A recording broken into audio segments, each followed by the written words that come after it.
Hello dear students.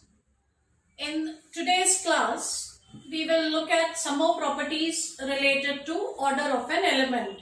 So let's quickly recall. In the last lecture, we proved that for any group G and for any two elements in that group, xa x inverse raised to m becomes x a raised to m x inverse, and this is true for every natural number. We proved this result by using mathematical induction, the first principle. In today's class, we'll start with this property. Suppose G is any group and A and X are any two elements of G, then we will prove that the order of this element xa x inverse is going to be the same as the order of A. Now I will prove the result for the finite case, and you all can try it out for the case when order of A is infinite.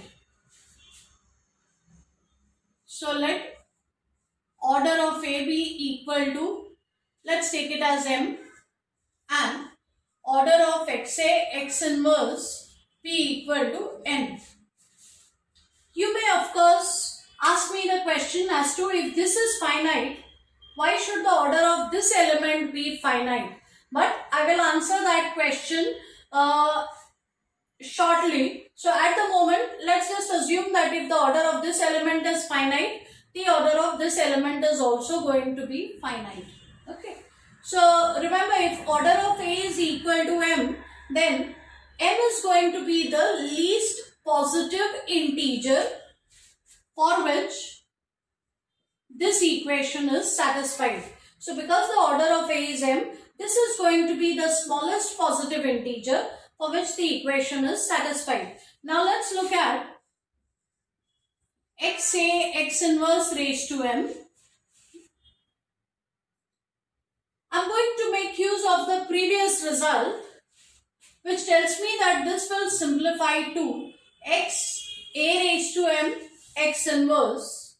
But then a raised to m is identity, so I can simplify this further. A raised to m is e, and now x into e can be combined either with this or with this. So x into e is x, and that gives me identity. This tells me that xa x inverse raised to m is e.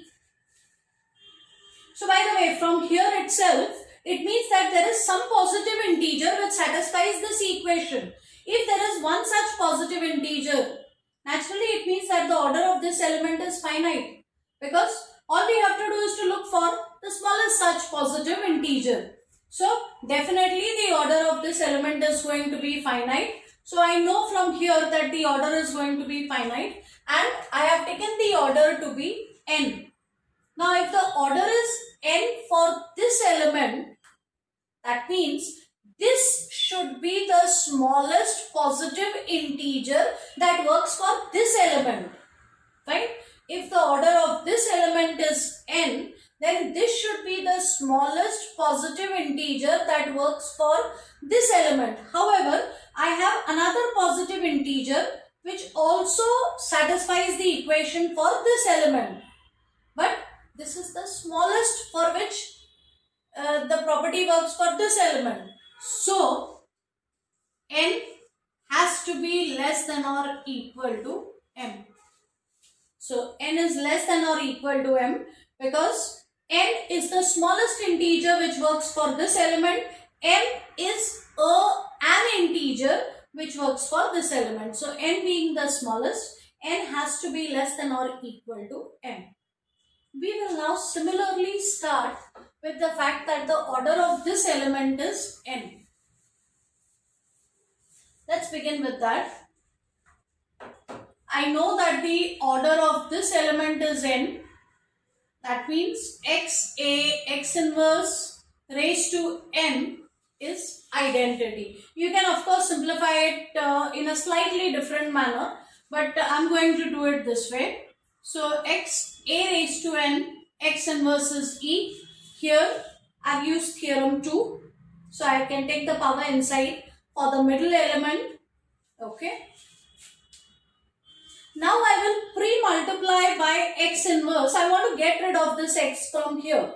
So I'm going to pre-multiply both sides of the equation by x inverse. I also want to get rid of this x inverse. So for that, I'm going to post-multiply by x. So I'm going to pre-multiply by x inverse.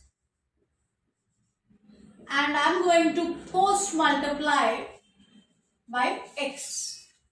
Because of the associative property, I can combine x inverse with x. So I can combine these two elements. Here I am taking a little bit of a shortcut. So x inverse x becomes e, x inverse x becomes e. And therefore on this side, I will get a raised to n. And on this side, I'll get x inverse x. You can actually work out the details. X inverse x. And that will be equal to e. But remember, what is the order of a? The order of a is m. Because the order of this element is m, m should be the smallest positive integer that works for this element. Whereas this is another element, positive integer which works for a. But this being the smallest, this will mean m is less than or equal to n. So from equations 1 and 2, it follows that n is the same as m. So the order of this element is the same as the order of this element. Orders of these two elements are going to be equal.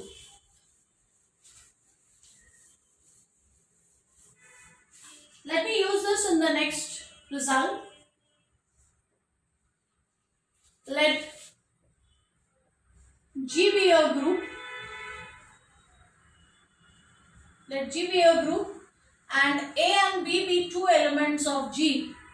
Then we will prove that the order of AB will be the same as the order of BA.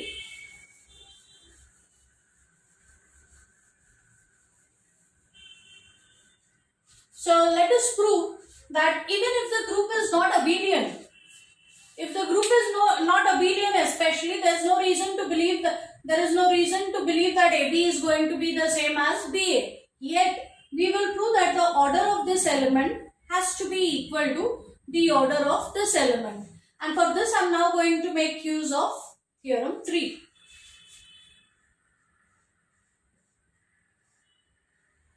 So look at the element BA.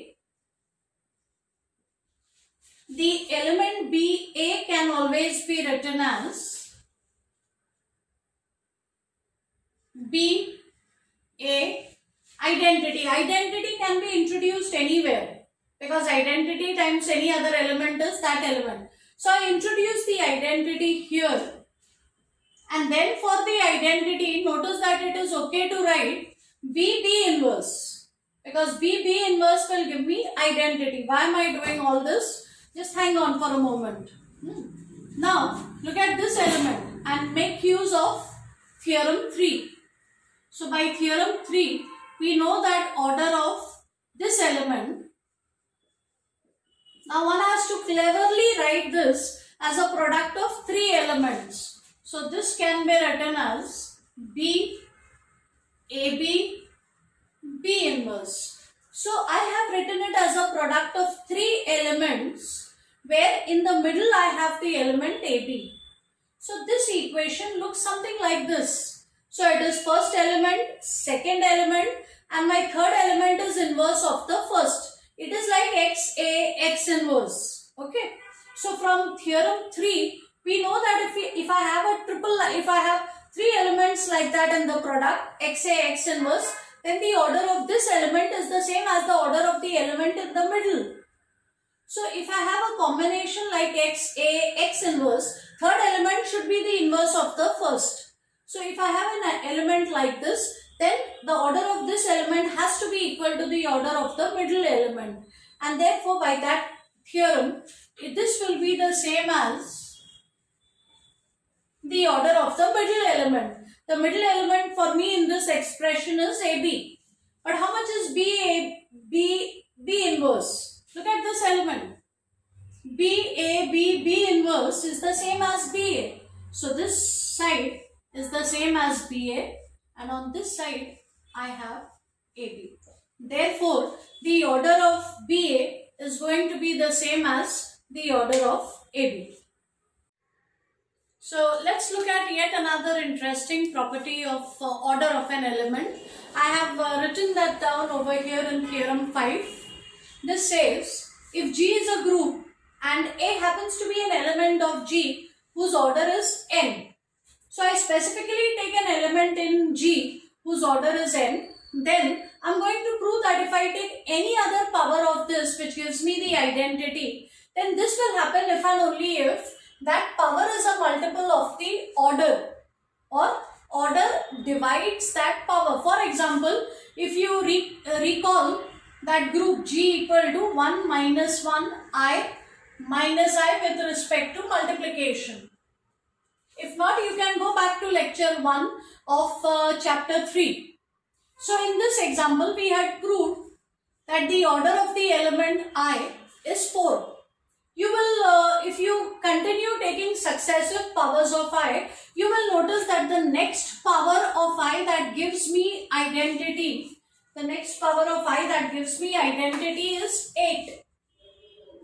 The next power is going to be 12. So, if the order of I is 4, other powers of I will give me the identity provided they are multiples of 4. So, it's this result that I am going to prove in general now. So, firstly, we start with the assumption that the order of A is n. This means that n is the least positive integer. N is the least positive integer for which A raised to n becomes identity. And with this as the background, we would like to prove that some other power of A will give me the identity if and only if that power is a multiple of the order. So we'll break up, it's an if and only if result. So we'll break up the proof into two parts. In the first part, let us assume that m is an integer for which the equation is satisfied. That means, let us suppose that A raised to m is equal to E. Now, I wish to prove that n divides m. One very convenient way of proving that, of course, definition says m should be a multiple of n, but how exactly are we going to prove that? So, what I will do is, I'll use division algorithm to divide m by n, and division algorithm gives me a quotient and a remainder. What I will do is, I'll prove that the remainder has to be equal to 0. Because that will automatically conclude that n divides m. So let me use division algorithm. In short, I will write it as dA. So by division algorithm, there will exist integers q and r such that I'm dividing m by n. So I'll get a quotient and a remainder. And we know that we put these conditions on the remainder for uniqueness of quotient and remainder. That remainder is greater than or equal to 0 and it should be less than modulus of the number that we are dividing with. So actually I should be writing modulus of n, but I know n is positive because n happens to be the order. So it's okay to write just n. So r is greater than or equal to 0 and less than n. Now I wish to prove, as I told you, that r is equal to 0. I wish to prove that the remainder is equal to 0. However, it may not be possible to do so directly, so we'll use the method of contradiction. Suppose r is not equal to 0. We expect something to go wrong. Suppose r is not equal to 0. Well, if r is not equal to 0, remainder anyway is not negative. From here, r is not 0 means r will have to be strictly greater than 0 and it will have to be less than n. So, if I assume that r is not equal to 0, it will have to be strictly greater than 0, it will have to be positive and it will have to be at the same time smaller than n. Now watch. Look at a raised to r. A raised to r. Let me substitute for r from this equation. You can do that orally. It's going to be a raised to m minus n cube. And remember, I told you all it's very easy to use laws of indices with this notation. So a raised to m into a raised to minus n cube, which can be further simplified, as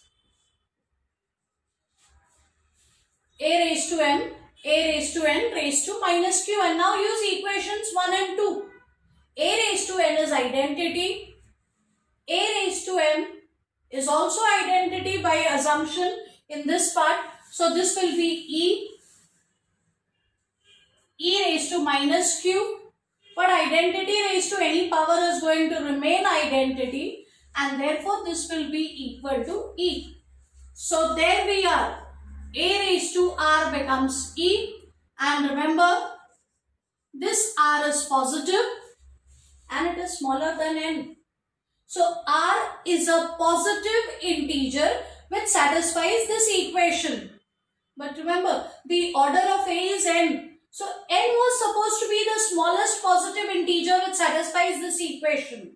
That means there cannot be a positive integer smaller than n which will satisfy this equation. Yet, if I assume that r is not equal to 0, I come up with a positive integer which is smaller than n and which satisfies the equation. So we have landed in trouble.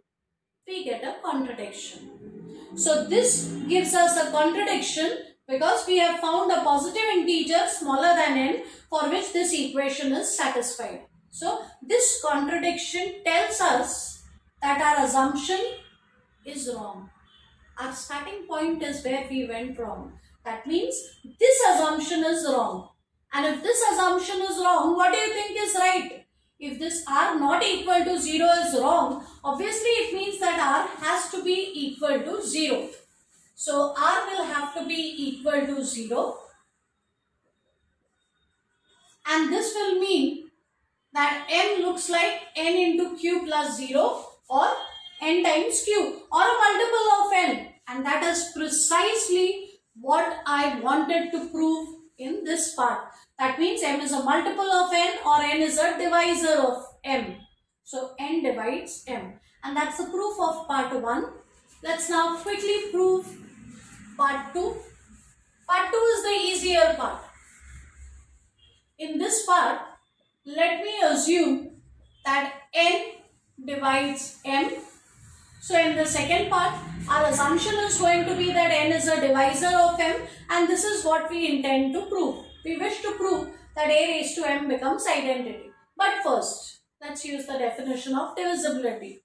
Second number has to be a multiple of the first. So m is n times x for some integer x.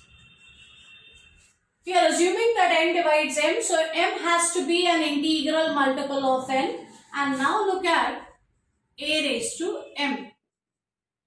We are almost done now. Just substitute for m. M is n into x. And this can be written as a raised to n raised to x. But a raised to n is identity. So a raised to m gives me identity. This will prove a very useful later. This result will prove very useful later.